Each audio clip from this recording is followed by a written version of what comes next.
Asano was a cheerful young boy until one fateful day when a tragic car accident claimed his entire family. He was the sole survivor, left with scars and bandages that haunted him. The trauma was so intense that he shut himself off from making friends, fearing the pain of losing them. The only person who stuck by his side was his childhood friend, Misami Yoke, the one person he still talked to. Years went by and they both found themselves in high school. Even after a month in his new class, Asano refused to make new friends. A small group of 3 boys persistently tried to befriend him, but he turned them down every single day. Meanwhile, Misami had become the high school idol, friendly with everyone and the object of many boys' affection. One day, Misami walked over to Asano, sat with him to eat, and encouraged him to hang out with the boys, insisting they seemed nice. But Asano refused, turning the conversation around by asking why she hadn't gone out with the third-year student who confessed his love for her. She brushed it off, saying she wasn't interested, and began to take out her lunchbox. Just as she was about to feed him, Heya, the vice principal, intercepted the bite and started eating it. Asano was startled by Heia's sudden appearance, while an annoyed Misami told him to leave. Heya, however,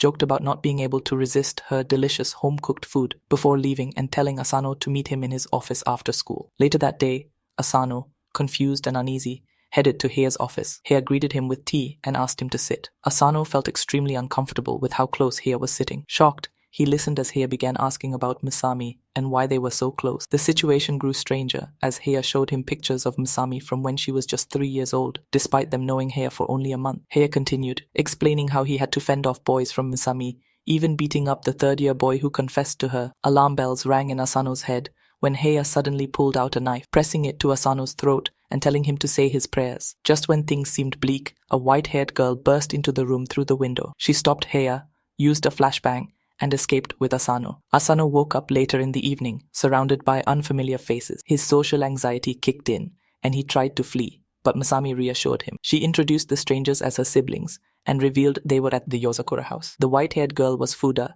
the green-haired guy was Shinzo, the pink-haired girl was Shen, the furry one was Keno, and the one with the bucket on his head was Nana. Misami explained that they were all spies and had been hiding this secret from him for 10 years. Asano freaked out, but Misami tried to calm him down, saying that spies were quite common nowadays and could even be booked online. Still in disbelief, Asano grabbed a gun from Shinzo, thinking it was a toy, but accidentally fired it, which terrified him. His whole world turned upside down in mere minutes. Fuda reassured him that they were freelance spies and boasted about their 4.8-star rating on Trustpilot for completing their jobs. Kingo tells Asano that Heya is the oldest sibling, often featured in spy magazines, and is responsible for boosting the family's image. Fuda explains that Heya is the top spy in their family and apologizes on his behalf for endangering Asano's life. She recounts that when Misami was a child, she was severely injured in a major accident, and Heya took all the blame. Since then, he has been obsessed with protecting her at all costs. However,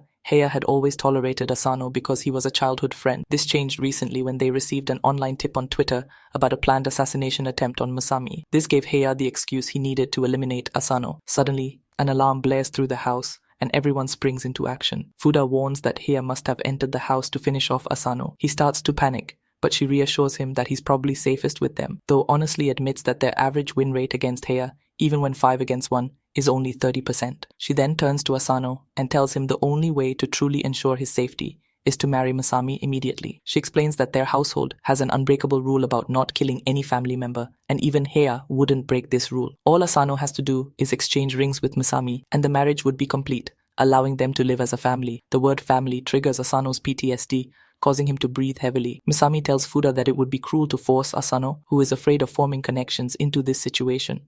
Fuda apologizes for being insensitive. Just as they prepare to confront Heya, they realize he's already in the room, sitting among them. Heya turns to Shinzo, telling him he dismantled all his traps and demands they hand over Asano. Fuda grabs Heia's tie, swings him around, and slams him to the ground. Shinzo uses his robot arms to pin him down, while Nana takes steroids to punch him in the face. Meanwhile, Kingo and Shin try to take Asano to safety. Unfortunately, Heya is unharmed and uses his special move to blast them away, criticizing them for leaving too many gaps in their attacks. Asano is stunned by the strength of these people, while Fuda buys them some time by running towards Heya. Heya uses his spider wire ability to block all her attacks and ties her to the roof. Shin tells Kingo to hide Asano, while she activates drones from her phone that descend from the ceiling and start shooting at Heya.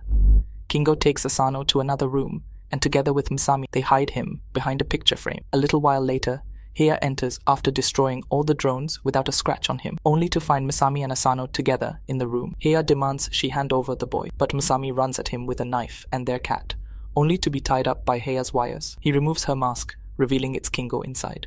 Realizing it's pointless, Masami also reveals herself, wearing Asano's disguise, and tells Heya that Asano poses no threat. Heya, however, insists there's only one way he won't harm Asano. Masami must agree to never leave her home. This catches her off guard as Heya approaches, telling her she will never have friends, romance, fun, or even internet privileges, but at least she will be safe. As she starts crying, feeling trapped with no other options, Asano, who has been watching through a peephole, reveals himself and tells Masami she doesn't have to comply. Heya angrily tells Asano to piss off, saying he has no use for him anymore. But Asano shouts at Masami to give him the ring, declaring that he is ready to make her his family.